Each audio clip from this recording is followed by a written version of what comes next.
Memory transcription subject. Chief Hunter Ilthiss. Arxa Rebellion Command. Date. Standardized human time. March 17th, 2137. Knowing how unbeloved my species was on Calqua, there was no offer extended to the Dwerten homogeneity to help with rebuilding and search and rescue. That had been a courtesy to humanity that I couldn't imagine my kind going along with for prey.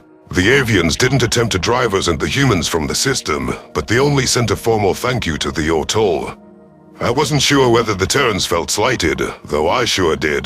The Dwerten were fortunate that my request for temporary aid in restocking munitions to tide us over until we could contact the United Nations wasn't phrased as a demand.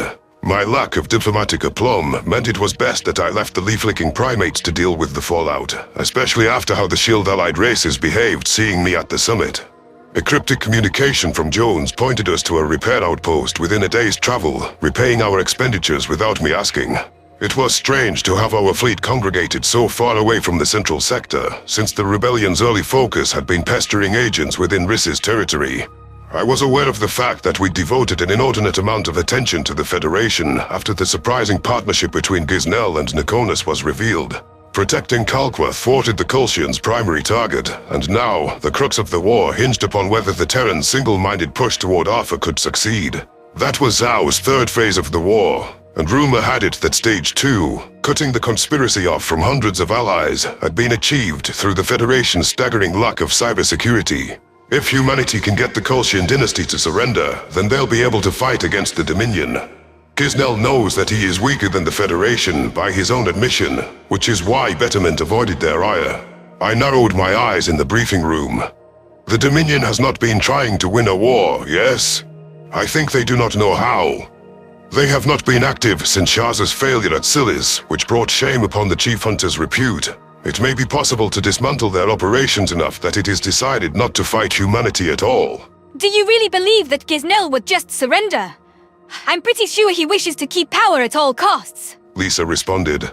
I think if he believes there is no choice and sees a way to bargain for some control, it may be possible. I am committed to a peaceful future for our people, and in this instance, I imagine your little SC buddies will not stand for Betterment survival.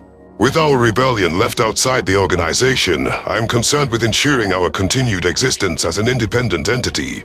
So the more we can reduce Dominion control, the more bargaining power we have over the Prophet Descendant if Arthur falls. Kaisel heaved a weary sigh. Survival. I see why you have been focused on coexisting with prey. What we've done, returning cattle, trying to communicate and saving the Dwerten, might temper the calls for our race's genocide. Indeed. I do not think humanity would allow us to be attacked, given how they seek to end this forever war. However, I am concerned over how much free reign we will have, and how we would move forward toward a better future through the galaxy's mistrust. And I want Riss under our control, not some other world with no history. Giznel must not take our home with him. Oleg adjusted his glasses. So you're looking for ways to reduce Betterment's authority? What could leave Giznel more paranoid than stripping him of yet another Chief Hunter who's seen as loyal to the cause? We're in the neighborhood anyways. Ilthiss! All our intelligence suggests he will stop at nothing to prove himself to Betterment. Young, hot-headed, a true believer. What on earth would convince him to jump ship? Lisa countered. Well, we did hand him the Multi and Dresdian homeworlds on a silver platter. If he accepted a tip he knew came from us, then it can't be any more treasonous for him to accept a parley. I lashed my tail. That was a different circumstance. A raiding opportunity proves his fierceness to Giznel. Ilthiss will not respond to talking. He responds to open strength and personal rewards, and the idea of a world without violence would disgust him. Then show him that the Dominion is weak, Chief Hunter. Kaisel's eyes glowed with new confidence, and his maw parted with eagerness. Show Ilthiss the footage of the Dominion, and how they negotiate with the Kolshians because they cannot best them. How they do not wish to win the war or hunt well. That's not a bad idea. Perhaps we can show humanity's strength to Ilthiss. If humans have the power going forward, rewards from Giznel are empty. He's proving himself to the wrong team.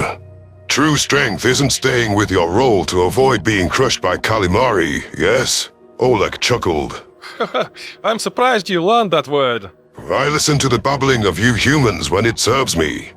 If the Yotol are calling the Kolshians a human food delicacy, I would be remiss not to adopt this term.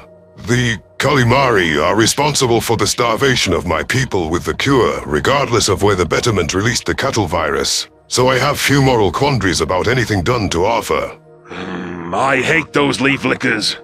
I hope the Kolshians are burned alive in their homes for how miserable they have made my life. Kaisel growled. Convince Ilthiss that true strength is joining the fight at Arthur for his personal glory across and beyond the Dominion.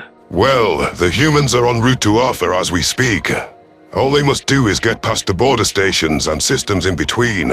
So while I can support bringing Ilthiss into the fold, we should craft a plan for how to establish contact with him at once, if you want him to arrive in time. I drummed my claws on the table in deep thought. Ilthiss's location was a given, with him likely trying to bloody the Dresden and Maltese nose. Unlike Kalsim's fleet, the duo had retreated some of its ships even without the stark warning that Krokotl captain had been given. It was my sincere hope that among the young chief hunter's attempts to grab easy cattle, especially with the egg-laying Malti offering scrumptious delicacies in the form of their unhatched young, I hoped that he had the foresight to take out their shipyards and bases. Coupled with the human cyber attack, that should ensure those loyalists didn't ever come kicking around again. Even if Arthur was defeated, the true cultists of the Federation like the Dresden and the predator-sacrificing Yulpa would be unlikely to drop out of the fight. All right, Kaisel. I imagine your plan is for us to head to Dresden and multi-space and offer assistance. I do not particularly wish to preside over raid myself, especially with the harm that would do to our image. This rebellion is about proving that the Arxer are capable of being more than brutal, senseless beasts, I growled. The runt flared his nostrils. I merely wish for you to travel close enough to pinpoint Ilthiss's command ship. It won't be engaged at the center of the battle, though someone as cruelty proficient as this chief hunter will be trying to get some kills himself. You can extend a hail from there. If I may, why don't we contact UN intelligence and see if they've tacked the Arxer comms enough to connect us via FTL channels? There's no need to put ourselves in the line of fire. Lisa said. Very well, I acknowledged. Zhao is the ideal figure to bargain with, though... Jones is your go-to contact for intelligence. With respect, sir, I'll attempt to go through her, as long as I have your blessing. I can keep her from pushing anything. Fine. But if that plotting human tries to pull some shenanigans, I want us dialing Zhao, and only Zhao. Of course. Don't worry. I'll make sure this is quick and to the point. I watched in silence along with the rest of my advisors as the primate dials General Jones. The American intelligence guru had a knowing gleam in her eyes, something which never sat right with me. It was as if she knew what we wanted to ask before any words were said. Terrans could certainly have prying eyes and ears in unexpected places, using technological infrastructure as a weapon. I didn't quite believe her claim that her agencies weren't spying on my people. My guess was that the humans listened in even on Tava's governorship activities, despite the close alliance. It was fortunate for Earth that they had such a devoted friend in Skalga's highest office. Let's see if Jones gets any ideas about how to use me to her advantage. If Lisa can't get the Spymaster to help the rebellion out of decency, then I'll never work with her again. I'm not being pushed into doing things outside of my agenda by manipulative means. General Jones raised her hands placatingly. Isif, no need to look so skeptical. All we wanted was to split the Dominion and tilt the scales of this war. It was in my national and planetary interest to spur you to action at a few key places. But now there's no need for subterfuge. I can see you doubt my intentions, but know I'm happy to advance your rebellion's aims. Lisa, I believe you said you would handle the chatter. I do not feel like chatting. You know how Arxer tire of socializing. Lisa snorted. Yes, I've heard most Arxer do. Ma'am. We were hoping you could patch us through to Chief Hunter Ilthiss. Speaking to him could provide a key opportunity to siphon away Giznal's allies. That's the plan. Yes, I definitely support attempts to weaken them without direct engagements. Let me consult my database. Ah, what a coincidence. The General exclaimed, wagging a finger. I happened to be looking at Ilthiss's file when you called. I'll transmit his coordinates, and with this access code, you should be able to communicate with his ship. I stifled a sigh as Jones made a few swipes with her fingers. Oleg gave me a nod to signify that he received the data, and Lisa disconnected the call after a formal thanks. I was pleased that we'd been able to attain the information with minimal back and forth, and that it wasn't a conditional offering. My eyes narrowed before I gestured for the two humans and scrawny Kaisel to exit the picture. We couldn't afford to have any sapiens nearby that Ilthiss would see as a sign of weakness. The mask of cruelty that I'd perfected for my facade around betterment returned, an unwelcome reminder of my own bloody past. I bared my teeth to signify ferocity and signaled for Oleg to initiate the call to the fiery chief hunter. Ilthiss responded after a long stretch of our entreaty going unanswered as a proper holographic avatar. The chief hunter had taken the time to send the full image of his toned form onto my projector rather than the basic 2D visual. I suppressed a huff, realizing that I should have done the same. That was how the highest-ranking Dominion officers communicated, so out of the gate, my status seemed inferior to him. The hot-headed Oxa had scars sliced across his muzzle that seemed artificially inflicted, perhaps to signify his toughness. His grey skin had a bit of green pallor to it, and his features were locked in a permanent scowl. This commander had the swagger of someone who'd fought 1,000 battles. It's apparent he's trying to compensate for his lack of experience through intimidation.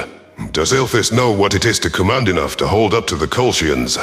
Well, if it's not the traitor to the dominance of our people, the filth that bargains with prey, consorting with our enemies.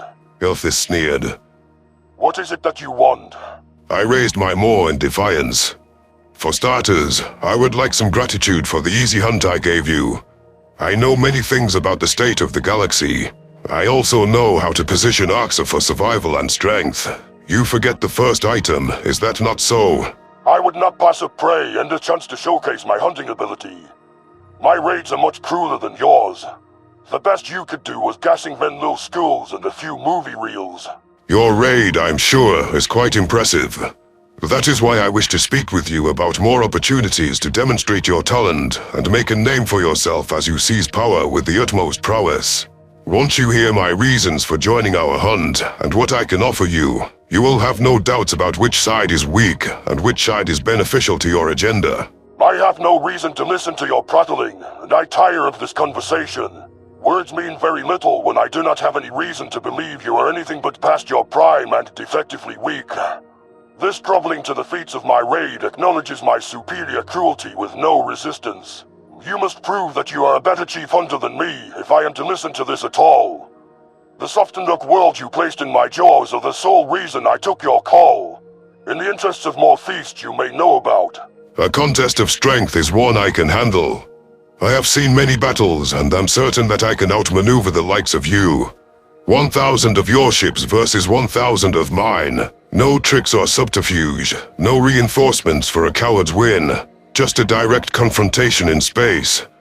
If you best my people, Gisnell will be delighted that you defeated the pesky rebels and lured us into the open. Ilthiss snorted with a dismissive tone. I'll gain no satisfaction by crushing your ragtag force.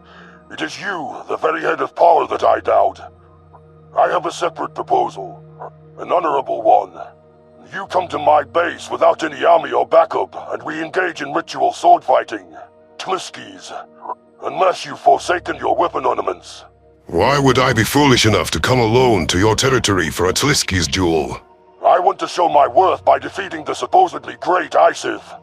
Sending your memory to the prey pastures where it belongs. I am no coward that would back down from a fight, especially an easy one against a weak defective. Fine. I trust that you are not so petrified of your betters that you would seek a cheap victory. I noticed that the humans looked horrified at my swift agreement, as if they believed it was folly. Whatever the Leaflickers thought, I had pride left over, and I could tell Ilthiss had too much arrogant confidence to backtrack on his challenge.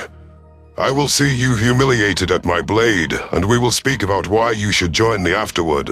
Empty words, like all of this talking you adore. When I win, I will execute you. Gisnell will know who has slain the traitor from our ranks, and that it was through my superiority. Ilthiss hissed. The chief hunter pounded away at his console, forwarding the coordinates to his base. Given that I wished to recruit him to our side, I was not going to take the opportunity to strike the clandestine facility. There were more important enemies than one overly proud Oxa. The less Dominion ships I needed to slaughter to complete my rebellion's aims, the better. Ilthiss disconnected from the call after a threatening roar as disdain swelled in his eye slits. I surveyed my advisor's expressions and noticed that Kaisel seemed a bit jealous. The Axarunt must envy how respectable and powerful a soldier, slightly older than him, had become through the merits of his strength. If Ilthiss thinks I've lost a step, he'll be in for a rude awakening. I can be calculating and patient. Too much eagerness to prove himself will mean his judgment is clouded by his anger. That doesn't mean I can't physically prepare myself. Without any discussion with my advisors, as the matter was settled, I stood from the table. This was not up for debate, since we needed to strike at the Dominion's very foundation. It was time for me to prepare for the confrontation with Ilthiss. I intended to sharpen my sword and retrain myself in the art of Tliskis. Achieving maximum readiness for our duel would ensure that the probability of victory was turned in my favor as much as possible.